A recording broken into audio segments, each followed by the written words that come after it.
I never planned on cheating. Honestly, I didn't even think I was capable of it. My husband, Ryan, is a good man. We've been married for 6 years. We share a mortgage, a dog, and a deep sense of partnership. But the truth is, something started fading between us after year 4. He became more distant, not cruel, just preoccupied. His startup took over his life, and somehow I became background noise. Enter Marco. Marco was my coworker, the creative director with a witty smile and an ability to see through people. He listened, not the polite kind of listening, but the kind that made me feel like I was important again. Our chats started as harmless coffee breaks, became long lunches, then after hours calls about nothing in particular. It wasn't sexual, not at first. It was emotional, that slow burn of connection. That thrill of being wanted again, not for dinner on the table, not for clean laundry, but for me. Then it happened. We were at a work retreat. It was just us, late at night, talking in his room. There were candles. Wine a storm outside cliché, I know. I was sitting close. I remember brushing lint off his shirt, my hand lingering too long. Then I felt him harden in my hand, and I didn't stop. In that moment, it wasn't just about lust. It was about being seen, touched, desired. I let it happen, no, I wanted it to happen. And yes, we went too far. We crossed every line. Afterward, we didn't speak for 2 days. The silence between us was deafening. I couldn't look Ryan in the eye when I got home. I wanted to confess, but I also didn't want to shatter what little we had left. That night with Marco changed everything. Not because of the sex, but because it made me realize how lonely I had become in my marriage.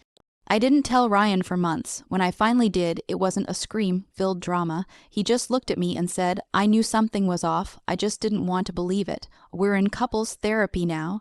It's hard. Some days I regret what I did. Other days I wonder if it was the wake-up call we both needed. Infidelity isn't black and white. It lives in the gray, in the unsaid, in the unmet needs, and sometimes in the heat of a hand lingering too long. Infidelity is often painted with a narrow brush, an act of lust, betrayal, and impulsive desire. But beneath the surface of many real-life betrayals lies something more complex, more intimate, emotional entanglement. For many, the deepest wounds in a relationship don't come from the physical act of cheating, but from the emotional intimacy shared with someone outside the partnership. Emotional infidelity often begins subtly, almost innocently, a lingering conversation, a deep connection formed over shared frustrations, or a kind word offered during a vulnerable moment. Over time, what starts as empathy and companionship quietly shifts into emotional dependence. That dependency becomes the lifeline for someone who feels emotionally unseen or unheard at home. In these cases, infidelity is less about carnal desire and more about the longing to be understood, valued, and emotionally prioritized. Emotional entanglement often flourishes in the spaces where communication has faltered in a committed relationship. Many who find themselves caught in these affairs don't go searching for them, they unfold gradually. It can happen in a workplace, where long hours and collaboration create a sense of closeness. It can happen between friends, where emotional boundaries blur in the name of support. When one partner in a marriage or relationship feels emotionally neglected, whether through absence, indifference, or lack of affection, even small gestures from another person can feel overwhelmingly validating. A knowing glance, an unsolicited compliment, a text saying "thinking of you." At the right time, these become powerful tokens of attention that fill the emotional vacuum. These interactions often feel more meaningful than they are at first, because they counter the emotional starvation one might be enduring at home. Over time, these moments of emotional connection build an unspoken bond. Secrets begin to form. Thoughts once shared with a spouse are now whispered to someone else. There's a shift in loyalty, not physical, yet still intimate. The person becomes a confidant, a sanctuary of understanding, someone who offers not only attention but emotional safety. This is where the betrayal begins to deepen. The partner at home may sense a growing distance but may not know why. Meanwhile, the person caught in emotional entanglement justifies the connection as harmless. believing that because there's no physical contact, there's no betrayal. But this denial only strengthens the intimacy, and in many cases, the emotional affair becomes more powerful and addictive than a physical one. This emotional closeness often precedes and sometimes entirely replaces sexual infidelity. Some relationships never even cross the physical line, yet the emotional betrayal feels just as severe. In fact, many partners report that discovering emotional intimacy shared with someone else was more devastating than discovering a one-night stand. This is because emotions are deeply personal. They touch the core of the self. When those emotions are redirected toward another person, it feels as if the heart has been stolen, not just the body. It creates a sense of alienation and confusion, a fear that the bond they once shared has been irreparably shifted toward someone else.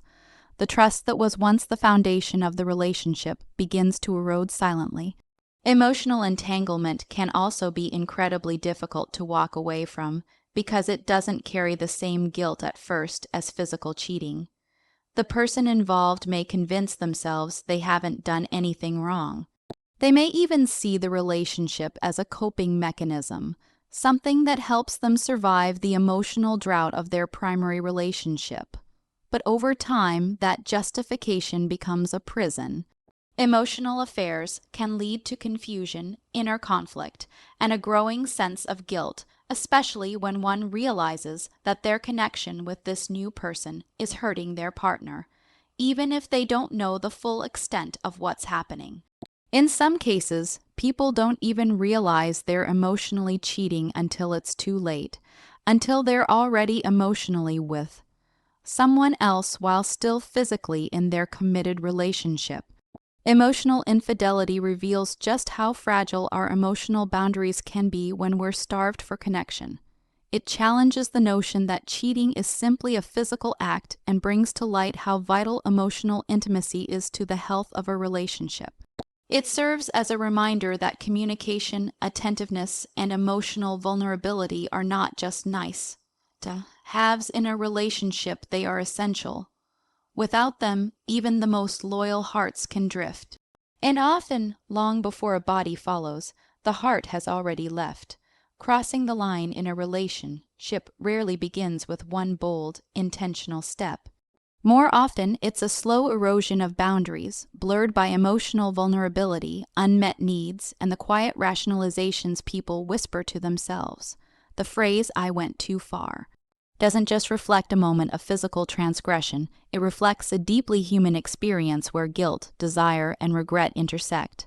Going too far isn't always planned, and that's what makes it so dangerous.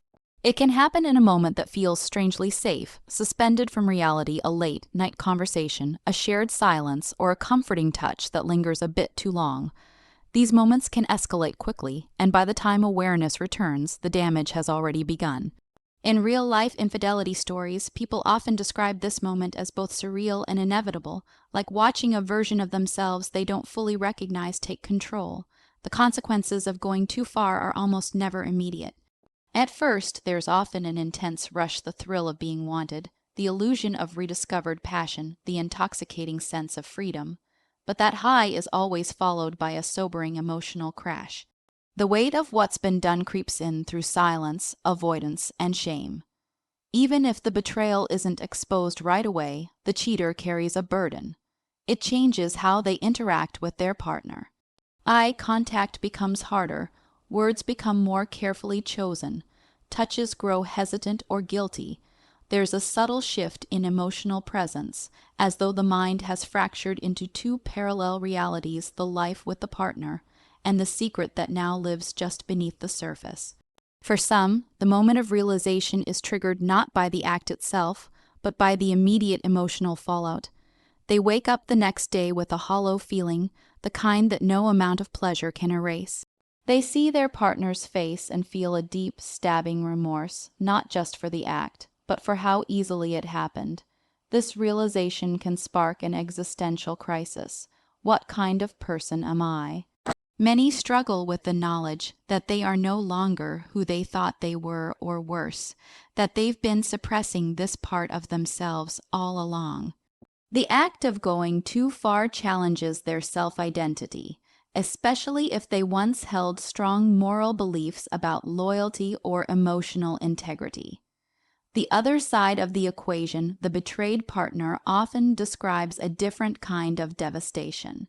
Discovering that their loved one went too far can feel like the ground has been pulled from beneath them.